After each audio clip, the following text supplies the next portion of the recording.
I lost my dad to an illness when I was 10 years old. From then on, my mom single-handedly ran the restaurant which my parents used to manage, and supported me all the way through college. Thanks to her hard work, bubbly personality, and top-notch home-cooked meals, the restaurant thrived.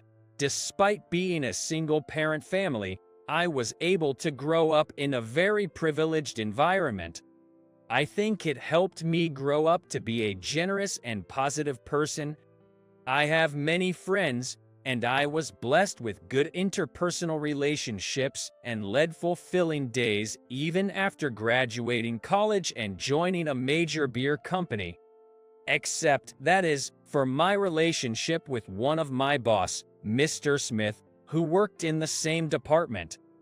Mr. Smith, 3 years older, was highly competent at his work and trusted by our superiors. Initially, he was strict but gave me precise guidance. However, recently his attitude towards me has been so harsh that I've begun to think he dislikes me personally. My friend and colleague, Williams, told me not to worry about it, but it did bother me because not being used to being disliked by people. I wanted to somehow mend our relationship, but I had no idea how to deal with it because I didn't know the cause. After a while, a major company-wide project was launched. A new team was announced from our department, consisting of Mr. Smith, Williams, and myself. Mr. Smith is the team leader. We, both Williams and I, who were in our third year with the company, were delighted that it was a great opportunity, although the fact that Mr. Smith was the leader was a concern for me. Don't worry, Mr. Smith is strict, but he's good at his work and not unreasonable. Now that we're on the same team, we'll be working together more often, so this could be a chance for you to get along better. Think of it as a chance to show him what you're made of. Reassured by Williams's bright words, I nodded in agreement. I didn't know what had made me fall out of favor with him, but the more time we spent together, the more opportunities we would have to understand each other. With that in mind, I resolved to do my best at work. However, Mr. Smith's attitude remained unchanged. As Williams had said, he never got angry or ignored me for unreasonable reasons, but more often than not, he would not listen to me when I spoke up in meetings. Of course, I knew I was inexperienced, but it was tough to be constantly denied without receiving any precise instructions or advice.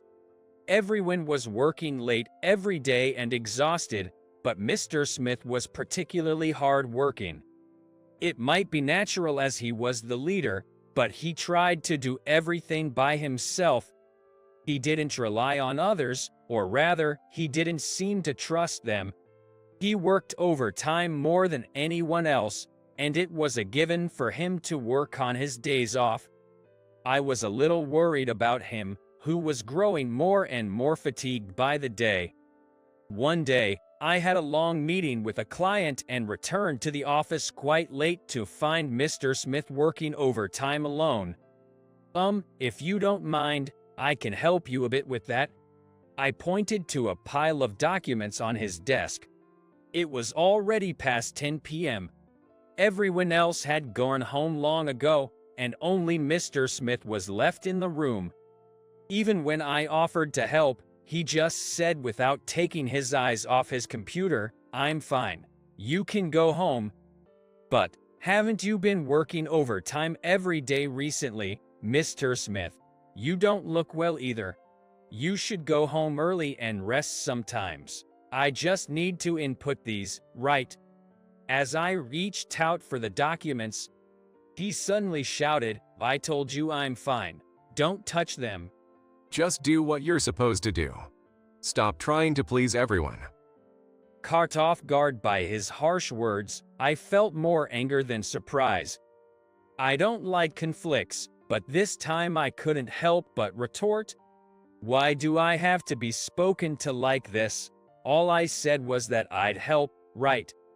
I could feel my blood boiling, but I couldn't hold back. Maybe I was letting out some pent-up frustration.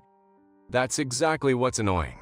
I can't stand how you're always trying to play the good guy. Just go home already.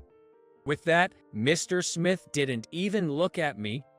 For a moment, I thought about punching him, but decided against it. It was ridiculous. I was disgusted with myself for wanting to get along with such a person. I grabbed my bag without a word and quickly left the room. My apartment is only a 10-minute bike ride from the office, but I didn't want to go back to an empty room, so I got on the train. I felt like I needed a drink. After about 20 minutes on the train, I walked into my mom's restaurant, which I hadn't visited in a while. Well, this is a surprise. Saying that, she smiled at me from behind the counter. There was only one male customer at the end of the bar. I haven't seen you around lately. I was wondering how you were doing. Been busy with work? She placed a cold bottle of beer in front of me. Ever since I started working and living alone, I would drop by here twice a week for dinner, but I've been too busy to visit lately. Yay, kind of busy. I said softly, poured the beer into the glass and gulped it down in one go. As I sighed, I continued to pour the beer. What's the matter? Drowning your sorrows? She is as sharp as ever. She placed appetizers in front of me and began frying something. Appetizers are homemade pickles and cheese platters. The homemade pickles, which I hadn't had in a long time, eased my tense emotions. Maybe I had let my guard down, but I suddenly started to feel drunk. My colleague's been picking on me for no reason. Power harassment. I accidentally started to grumble. I got up, went behind the counter, grabbed a bottle of beer and returned to my seat. Don't you think you might have said something unnecessary without realizing it? You do have a knack for lacking tact, Jake. You could call it being open-hearted. As I said that, she chuckled, ha ha ha, and placed Caesar salad and French fries on the counter. The fragrant aroma tickled my nostrils, and I started eating. While eating, I told her about my relationship with Mr. Smith and what had happened that night. She just quietly listened to me. After I had finished talking, she served me a cup of coffee. I see. In other words, you're not liked, is that it? Well, yes, I don't know why, but it's affecting my work, and I want him to stop. It's like being bullied as a kid. There might not be a reason. Maybe he just dislikes your face. Just when I thought, what? The man sitting at the counter chuckled. Sorry for interrupting. You really are funny. The man who had turned to look at us was around 60 years old. Dressed in a high-quality suit, his gentle smile emanated an aura of dignity. Oh, I apologize for letting you hear such trivial talk. She served the man a cup of coffee. While thinking that it wasn't trivial at all, I lightly bowed to the man. I might be sticking my nose in where it doesn't belong, but may I say something? I nodded. Yeah? That colleague, he might not hate you, but he might get a thing for you. You know how little boys pull the hair of the girls they like, right? That's what it feels like. I just couldn't help but think that. I said again, yeah? He gets a thing for me. What's that about? Not that he could hear my inner voice, but the man laughed heartily and said, of course, I mean as a person. Like he can't stop thinking about you. It might be good to have an honest talk. You might get an unexpected answer. With that, the man stood up saying, check, please, and left the place with a smile, saying, sorry for saying unnecessary things. I'll come again. He was a mysterious man. Just having exchanged a few words with him, his words had settled in my heart. When I asked my mom who he was, She said she didn't know because he was just someone who occasionally came in just before closing time and they hadn't really talked about much. Sometime after that, it was decided that our team would entertain clients. Although the clients were all young and we were looking for a place where we could let loose and eat and drink to our heart's content, Mr. Smith asked, "Does anyone know a good place?" I hesitated a bit, but then boldly suggested, "How about my mother's restaurant?" My mother runs a restaurant. It's a small place with a counter as the main area, but I guarantee the taste of the food. We can rent out the whole place, so you can make as much noise as you want, and it will be a lot cheaper. After saying this, Mr. Smith looked at me and said, "Oh." Can we count on you then? With that said, he gave me a grin. Seeing his smile made me happy, and I found myself responding like an elementary school kid, "Yes." I immediately called my mom and informed her of the date and the number of guests. When I mentioned that Mr. Smith would also be coming, she exclaimed in excitement, "Really?"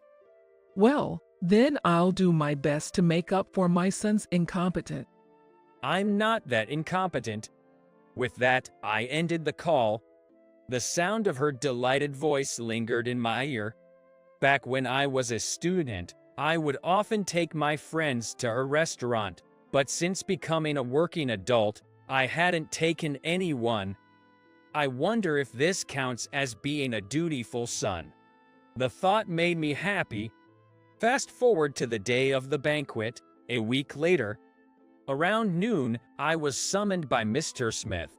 The department head from the other party will be joining us tonight. I'm sorry, but we'll have to cancel at your mother's place. With that casual remark, I was thrown into a state of panic. We were preparing for a party of almost 20 people. My mom would have been busy preparing since the morning. "Cancel, you said?" With the department head joining us, we can't be seen at a grungy small restaurant, can we? I'll book a fancier place. Sorry for the trouble. With that, Mr. Smith returned to his work. His description of the place as grungy stung. Was he saying that my mother's restaurant was grungy? How condescending. I wanted to complain, but I took out my smartphone to make the cancellation call to my mom. After explaining the situation, my mom brightly said, "Well, that's life." However, her voice betrayed her disappointment. I apologized profusely before hanging up the call. Recalling Mr. Smith's attitude made me clench my smartphone tightly. I was frustrated. I couldn't forgive him for hurting not me, but my mom. Not wanting to see Mr. Smith's face, I decided to head out. As I was visiting a few clients, my phone rang. It was my mom. Do you remember the customer who was sitting at the counter when you came last time? His name is Mr. Bob, and he called. He wants to book the place for tonight. It's a bit sudden, but at least the preparations won't go to waste. I thought you might be worried, so I'm reporting it to you. Hearing her cheerful voice, I felt relieved. That's good. Once I finish my work, I'll come over to help. What? But don't you have a business dinner tonight? I'm not going to that. I ended the call. I had no intention of attending tonight's business dinner. Even if I were to be called childish, I didn't care. Just for today, I didn't want to listen to what Mr. Smith had to say. Knowing that the reservation was for 7 p.m., I arrived at the restaurant 30 minutes earlier, put on an apron like the one my dad used to wear, and started helping out. I was used to helping my mom during busy times since I was a kid. As I was arranging appetizers, time flew by, and before I knew it, the sound of the sliding door opening echoed through the restaurant. Welcome. As my mom loudly greeted, "Good evening," Mr. Bob walked in. Sorry for the sudden request. My client said he wanted to treat us. So I thought I'd love to have your home-cooked meals. I've brought some young folks with me, so please feed us till they're full. Following him, the guests started to come in one after the other, and among them, to my surprise, was Mr. Smith. I was so surprised that I let out a no. Without thinking, Mr. Smith was looking at me, his eyes wide with surprise. What? Is that you, Jake? Why are you here? Weren't you supposed to be helping out at your mom's restaurant today? It was Williams who spoke up. The rest of the crew looked at me, surprised to see me in an apron. Wait, your mom's place is this place. But I thought you said you canceled the reservations. He looked over at Mr. Smith after saying that. An awkward silence filled the room for a moment. Well, everyone, please have a seat. How about you start with a beer? Jake, don't just stand there, get the beer. She, sensing something, cheerfully stepped behind the counter after saying this. Mr. Bob took a brief glance at me, didn't say anything, and took his seat. Mr. Smith also sat next to him. Dishes piled high on large plates kept coming out, and the beer kept flowing. After about an hour of work, my mom said, "You're done now. Go have a drink." I took off my apron and was about to join Williams and the others at their table when Mr. Smith stopped me as I came out from behind the counter. He handed me a bottle of beer, urging me to drink. Without a word, I sat down next to him and poured the beer into my glass. I'm sorry. Mr. Smith bowed his head to me, nearly making me spit out my beer. If it's about the reservation cancellation, don't worry about it. I was shocked to find out that Mr. Bob is the head client, but well, all's well that ends well. Even though there was still some lingering awkwardness, he bowed his head so deeply that I thought it was fine in the end. I'm not one to hold a grudge. Seeing me like this, Mr. Smith gave a small laugh and said, "That's the part of you I struggled with." I'm sorry not just for the cancellation, but also for my attitude towards you.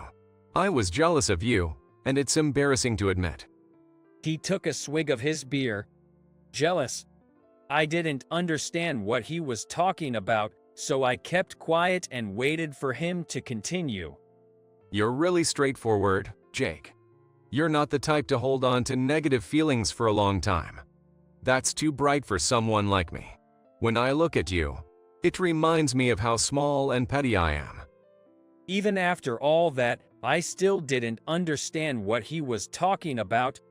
My confusion must have shown on my face, because he looked at me and laughed. Sorry, it's probably hard for you to understand. In short, I was jealous of you.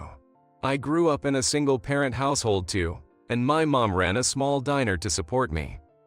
I was bullied a lot as a kid because of it, and when I grew up, I thought I was going to make everyone who bullied me pay.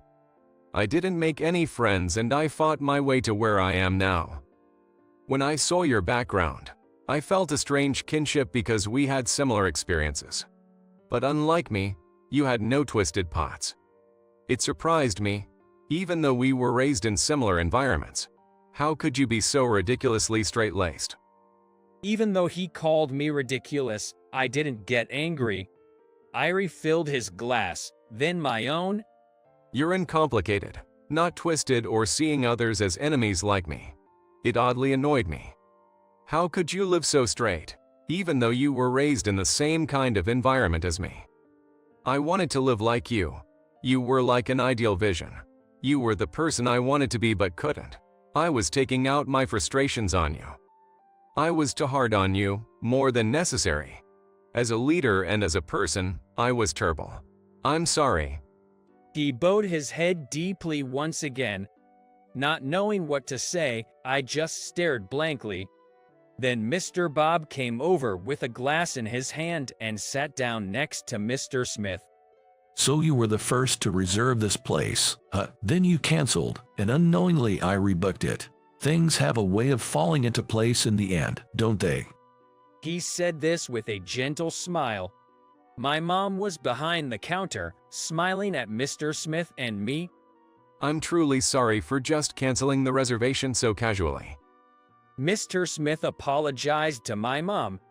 She, shaking her head with a smile, said, "He's still a bit immature, but I hope you can continue to get along. Please come for dinner again. We'll always be waiting for you." And she bowed her head. It's a wonderful thing, being human. Because we have words, we can easily convey our thoughts. It's a waste to hold back. Say what you think. It'll make you feel much better. He patted Mr. Smith's shoulder a couple of times as he said this. Mr. Smith gave a shy nod, then clinked his glass against mine, saying, "I'm counting on you." After that, Mr. Smith remained as tough as ever. But I wasn't about to lose either. Whenever he voiced his opinions, I shot back with my own. Whether it was thanks to that or not, our team, Mr. Smith and I, started to produce better results, and we were paired up more and more often because of it. That's why I say you're being too soft. He said, slamming his glass down on the counter. It's not being soft, it's compromising. Chasing only immediate gains is your bad habit, isn't it? I've told you that many times. What did you say? As we glared at each other, we could hear my mom's hearty laughter in the background. You two bicker like brothers. Feeling embarrassed, we both turned away. Since that day, Mr. Smith and I had been drinking together at my mom's restaurant. We were always arguing, but somehow we had become friends. Ah, still at it, I see. The man who slid open the door was Mr. Bob. He had become a regular at this restaurant and would naturally take a seat next to us whenever Mr. Smith and I were there. Welcome, Mr. Bob. You're like the dignified father to my mischievous sons. My mom said that, and Mr.